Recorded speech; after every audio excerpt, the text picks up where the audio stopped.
Bab 195. Bahkan para dewa tidak bisa menyelamatkanmu. Sayang sekali. Melihat hal ini, Ogen menggelengkan kepalanya, lalu segera berbalik, bersiap untuk pergi. Bagaimanapun, tidak peduli seberapa kuat Devan, tidak mungkin untuk menahan jurus bela diri yang dilakukan oleh 3 Grand Emperor pada saat yang sama. Salahkan ini pada dirinya sendiri karena tidak tahu berterima kasih. Dia jelas bisa menikmati semua kekayaan dan kekayaan sampai dicemburui oleh semua orang, tapi pada akhirnya, dia harus mati di tempat. Ayo pergi, Ogen berkata pada putrinya. Hasilnya sudah jelas, tidak perlu dilihat lagi. Namun, Bella tidak mengikutinya pergi, melainkan membuka mulutnya sampai terbentuk O. Karena, dia melihat 3 Devan. 3 Devan menyerang 3 Grand Emperor pada saat yang sama. Beradu serangan. Boom, boom, boom. 3 suara keras. Tengkorak menghilang. Harimau menghilang. Tornado juga menghilang. Ketiga Devan itu bergabung jadi satu, berubah menjadi 1 Devan, lalu muncul di tempat. Tampaknya olah dia tidak bergerak. Sedangkan 3 orang lainnya, semuanya memuntahkan darah dan terhempas mundur. Keterkejutan yang tak tertandingi. Ini adalah serangan gabungan dari 3 Grand Emperor. Tetap saja, kalah dari Devan. Luar biasa, seperti yang diharapkan dari pria kukejar. Pada saat ini, mata putri kecil itu bahkan lebih bersinar. Jangankan Bella, bahkan Lina menatap Devan dengan berbeda. Dari zaman dahulu sampai sekarang, wanita selalu menyukai pria yang kuat. Tidak ada keraguan bahwa Devan adalah yang terkuat di antara yang kuat. Pada saat ini, dia berdiri melawan angin, seperti orang sombong yang tiada taraf, dengan sikap yang tak terkalahkan. Ogen, apa kamu siap untuk mati? Devan berjalan menuju Ogen selangkah demi selangkah. Pada saat ini, Ogen akhirnya merasa takut. Bahkan 3 Grand Emperor-nya tidak bisa menghentikan Devan, siapa lagi yang bisa menghentikan Devan? Kecuali pengawal pribadi Ratu. Devan, kamu tidak bisa membunuhku, Ratu tidak akan memaafkanmu kalau kamu membunuhku. Ogen menelan ludahnya dan berkata, apa aku akan memaafkanmu? Itulah pertanyaan yang harus kupikirkan. Pertanyaan yang harus kamu pikirkan sekarang adalah berani sekali kamu meminta Regina berkorban untuk putrimu. Bergema di seluruh istana. Devan, aku tidak mengizinkanmu membunuh ayahku. Melihat Ogen hendak dibunuh oleh Devan, Bella berdiri di depan Ogen. Putri menawan itu membuka tangannya, seolah ingin melindungi ayahnya. Minggir. Devan berkata dengan acuh tak acuh. Aku tidak akan membiarkannya. Kalau kamu berani, kamu bisa membunuhku. Aku tidak percaya, kamu bahkan akan menyerang wanita. Bella mengangkat kepalanya dan berkata. Saat berikutnya, tubuhnya langsung terhempas keluar. Setelah terhempas beberapa meter jauhnya, dia mendarat di tanah dengan keras. Bella memuntahkan seteguk besar darah. Dia menatap Devan dengan tatapan tak percaya. Dia tidak bisa menerimanya sama sekali. Devan benar-benar menyerangnya. Pria ini keterlaluan, dia bahkan menyerang perempuan. Bella. Ogen ingin pergi dan membantu putri kecil itu, namun Devan sudah mengambil langkah dan muncul tepat di depannya. Kamu harus menjaga dirimu sendiri. Devan mencekik leher Ogen dan mengangkatnya. Detik berikutnya, leher Ogen akan dipatahkan. Bukankah itu cuma seorang penguasa daerah? Karnu benar-benar ingin membunuhku untuk seorang penguasa daerah. Ogen menelan ludah. Hehe, bukankah kamu seorang raja? Aku akan membunuhmu, emang kenapa? Jawab Devan. Hidupnya sudah berakhir. Rasa takut yang mendalam terlihat di mata Ogen. Dia bisa merasakan niat membunuh di tubuh Devan. Jelas, Devan benar-benar ingin membunuhnya. Kamu, apa hubungan antara kamu dan Regina? Penguasa Manhua. Pada saat ini, Ogen tidak tahu hubungan apa yang dimiliki Devan dengan Regina. Hal ini membuatnya sangat menyesal karena harus membunuhnya. Bagaimanapun, informasi Devan menunjukkan bahwa hubungannya dengan Regina tidak dalam. Kecuali Dewa Perang Asure dan beberapa orang yang hadir pada saat itu, yang lain tidak tahu tentang perlindungan Regina untuk Devan. Oleh karena itu, Ogen tidak tahu apa-apa. Dia adalah temanku, kamu berani cari masalah dengan temanku, jelas harus mati. Suara Devan sangat tegas. Berhenti. Pada saat ini, teriakan terdengar. Saat berikutnya, sosok yang kokoh berjalan perlahan di sekitarnya. Ada 18 pengawal berdiri. 18 pengawal ini semuanya adalah master luar biasa. Masing-masing memiliki aura yang sangat kuat. Itu adalah Ratu Alsutra. Ratu Alsutra ada di sini. Tolong aku. Melihat Ratu Alsutra, mata Ogen dipenuhi dengan kepuasan. Dia tahu bahwa dirinya tidak akan mati hari ini. Bahkan jika Devan terlalu berani, dia tidak akan pernah berani membunuh di depan Ratu. Jangan bilang bahwa Devan hanyalah seorang ahli bela diri biasa. Bahkan jika Devan adalah seorang ahli bela diri dari keluarga tersembunyi, dia masih harus memberikan hormat untuk Ratu Alsutra. Saat ini, Ratu Alsutra memakai penutup, hanya sepasang mata indah yang terlihat dari luar. Tapi hanya dari mata itu. Ini sudah sangat cantik. Itu membuat seseorang merasa seperti sedang menatap bintang-bintang yang luas. Hormat pada Ratu. Semua orang berlutut dan memberi hormat pada Ratu. Tapi Devan tidak berlutut. Dia masih mencekik leher Ogen. Ogen, apa menurutmu Ratu bisa menyelamatkanmu? Devan berkata, melempar benda hitam langsung ke arah Ratu. Ratu tidak bergerak.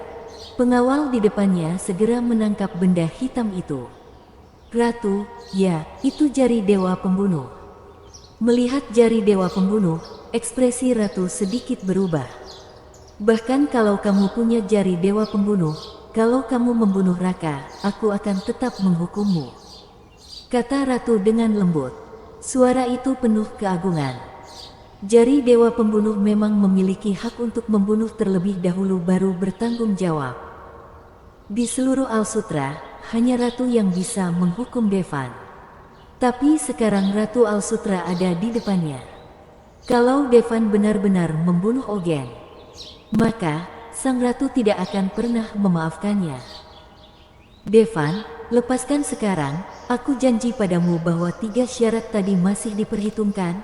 Tapi kalau kamu membunuhku, maka kejahatan yang kamu lakukan tidak akan bisa dimaafkan. Ogen berkata dengan susah payah. Pada saat ini, Devan bisa merasakan ketidakberdayaan Regina. Kalau raja ingin para bawahannya mati, maka harus mati. Saat itu, Regina pasti sangat putus asa. Gadis besar, aku tidak akan membiarkanmu mati sia-sia. Tatapan Devan berubah. Meskipun sangat tidak baik untuk membunuh Ogen sekarang, tapi niat membunuh Devan telah diputuskan. Hari ini, jangankan Ratu Alsutra, bahkan para dewa tidak akan bisa menyelamatkanmu, Ogen. Suara Devan bergema di seluruh istana. Saat berikutnya, Devan meningkatkan kekuatannya. Meskipun pengawal Ratu Alsutra sangat kuat, masing-masing dari mereka adalah sosok yang jauh melampaui Grand Emperor. Sayangnya, mereka terlalu jauh. Bahkan kalau ingin menyelamatkan Ogen, mereka tidak bisa. Namun, tepat ketika leher Ogen hendak dipatahkan, sebuah suara yang familiar terdengar. Bersambung.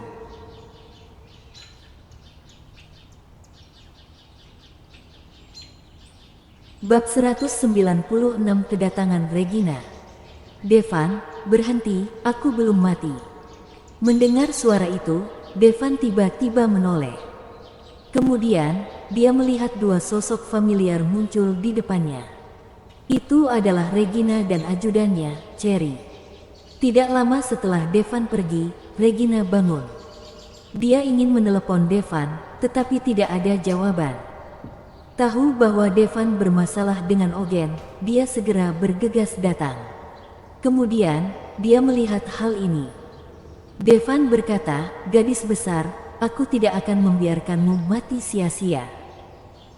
Devan juga berkata, "Hari ini, jangankan Ratu Alsutra, bahkan para dewa tidak akan bisa menyelamatkanmu, Ogen." Air mata langsung mengaburkan pandangan Regina. Dia tidak pernah menangis haru dalam hidupnya. Lagi pula, sangat sulit membuat gadis ini menangis, tapi pria ini selalu bisa membuatnya menangis. Membunuh Ogen berarti dapat masalah besar. Untungnya, dia datang tepat waktu. Devan tidak membuat kesalahan besar. Air mata menggenang di mata indah Cherry. Orang ini benar-benar gila. Datang seorang diri untuk membunuh Raja Ponyi. Melihat Regina, Ogen ragu. Saat itu, Regina menusuk jantungnya dengan pisau di depan semua orang saat siaran langsung. Bagaimana bisa dia masih hidup? Apa ada cara khusus apa yang dipakai? Apa itu cuma video palsu? Pasti begitu. Kalau tidak, dengan tingkat pelatihan Regina, saat jantungnya tertusuk, dia tidak akan pernah bisa hidup. Sangat bagus.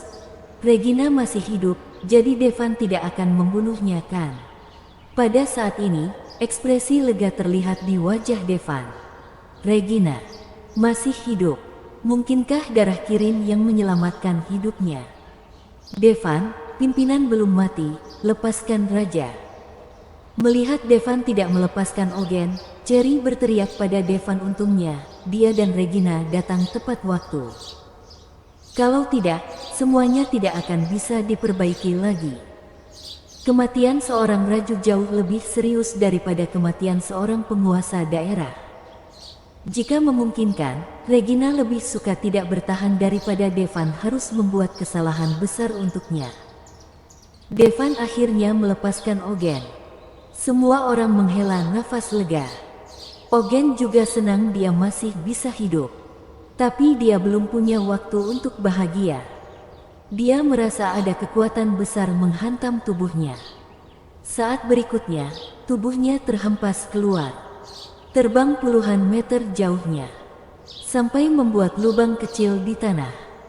Ada rasa sakit yang kuat di dada. Wow, Ogen hanya bisa memuntahkan seteguk darah. Jelas, Devan yang menyerang Ogen. Devan, apa yang kamu lakukan? Melihat ini, Regina masih ragu.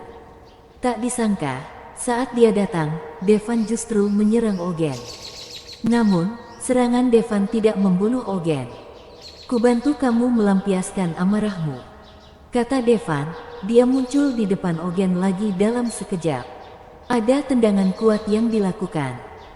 Devan mengendalikan kekuatannya dan tidak akan membunuh Ogen. Saat ini, para pengawal di sekitar Ratu Alsutra hendak mengambil tindakan untuk menghentikan Devan. Tapi Ratu Alsutra melambaikan tangannya dan menghentikan para pengawalnya. Dia sudah tahu apa yang terjadi. Meskipun Regina secara sukarela mati. Tapi sebagai Ratu Alsutra, bagaimana mungkin dia tidak tahu apa yang terjadi? Kalau Ogen tidak memberi peritnah, bagaimana mungkin Regina menukar hidupnya sendiri dengan sang putri? Serangan ini, Ogen pantas menerimanya. Setelah mendengar kata-kata Devan, Regina tidak bisa berhenti menangis. Devan menendang Ogen dengan keras. Seorang raja ditendang oleh Devan seperti bola. Malu. Dia juga sangat marah dan sangat tidak terima. Tapi, tak berdaya. Bahkan Ratu tidak menghentikannya. Siapa lagi yang bisa menghentikan Devan? Namun, lebih baik dipukuli daripada mati. "Kamu membuatku sedih selama 358 menit, aku akan menendangmu 358 kali." Devan menendang Ogen 358 kali, lalu akhirnya berhenti. Saat ini, Ogen telah menghirup lebih banyak udara dan lebih sedikit udara yang keluar. Tentu saja, dengan tingkat kekuatannya, kematian tidak mungkin terjadi. Tapi diperkirakan dia tidak akan bisa bangun dari tempat tidur selama beberapa bulan. Melihat Devan akhirnya berhenti menyerang, Regina datang dengan putus asa. Dia menjatuhkan Devan ke tanah secara langsung. Saat berikutnya, bibir merah terasa. Dia tidak bisa lagi menyembunyikan perasaan di hatinya. Setelah dia bangun, dia mendengar tentang reaksi Devan setelah melihatnya mati. Dengan teriakan keras, sebuah bangunan runtuh. Bahkan seorang diri, dia datang ke istana Raja Ponyo untuk membunuh Ogen. Mengalahkan semua pengawal juga pasukan istana Raja Ponyo. Bahkan Grand Emperor yang ada di istana Raja Ponyo dikalahkan. Pada akhirnya, Ratu pun datang, tapi tetap tidak bisa menghentikannya. Sepanjang perjalanan Regina, dialah yang selalu melindungi orang lain. Tidak pernah berpikir bahwa suatu hari nanti, akan ada seorang pria untuk melindunginya. Dia bahkan tidak menyangka bahwa dirinya pernah berniat untuk menyelamatkan Devan dari Dewa Perang Sanji. Pada akhirnya, Devan yang selalu melindunginya. Dalam 10 tahun terakhir, di dalam hatinya, hanya ada satu keyakinan, yaitu membantu ayahnya mendapatkan keadilan. Dia tidak pernah mempertimbangkan masalah cinta. Ada juga beberapa pria besar yang telah menyatakan cintanya padanya. Bukannya dia tidak mau menerimanya, tapi syarat penerimaannya adalah membantu ayahnya merehabilitasi. Namun, ayah Regina melakukan kejahatan pengkhianatan. Kalau bukan karena keluarga Nacis memberikan kontribusi besar pada keluarga kerajaan saat itu, takutnya, alih-alih dipenjara seumur hidup, ayah Regina akan langsung dipenggal. Hanya sedikit orang di seluruh Al-Sutra yang bisa melakukan sesuatu untuk ayah Regina. Oleh karena itu, pada usia 29 tahun, Regina masih sendirian. Hanya satu ajudan yang selalu bersamanya. Tapi pada saat ini, dia telah sepenuhnya ditaklukkan oleh pria ini. Padahal, tinggi badannya tidak setinggi dirinya. Meskipun, dia tidak tahu apakah Devan menyukainya atau tidak. Lebih baik bertindak lebih dulu. Bagaimanapun, pria ini terus membelanya. Bisa dibilang bahwa tubuh Regina rata-rata untuk seorang pria, jadi dia benar-benar tidak beruntung. Tingginya 1,9 meter dan beratnya tidak terlalu banyak, tapi karena dia adalah seorang ahli seni bela diri, dia bisa mengimbanginya. Pria biasa jelas tidak akan bisa menandinginya. Bahkan dua payudara besar yang dia punya, mungkin itu bisa mematahkan tulang rusukmu. Tetapi di bagian terdalam dari hati seorang pria, siapa yang tidak ingin menaklukkan gadis kelas atas yang cantik dan kuat? Hanya saja kekuatannya tidak mungkin ada. Melihat hal ini, mata Cherry membelalak. Karena, dia juga pernah diserang oleh Regina. Dirinya berpikir apa mungkin Regina menyukainya. Tapi kenapa sekarang dia mencium Devan? Apa mungkin pimpinannya biseks? Cherry menepuk wajah putihnya yang besar, menghembuskan napas perlahan. Ternyata apa yang terjadi itu palsu. Namun, sepertinya ada sedikit rasa cemburu. Awalnya, Devan juga terkejut. Dia tidak menyangka Regina akan menerkamnya. Tapi perlahan, itu terasa jadi jauh lebih baik. Tangannya juga mulai mendaki dadanya secara alami. Mereka benar-benar lupa bahwa saat ini, mereka sedang dilihat oleh puluhan ribu orang. Semua orang saling menatap dengan cemas. Ini terlalu berlebihan kan? Bahkan di depan ratu. Berani bertindak seperti ini.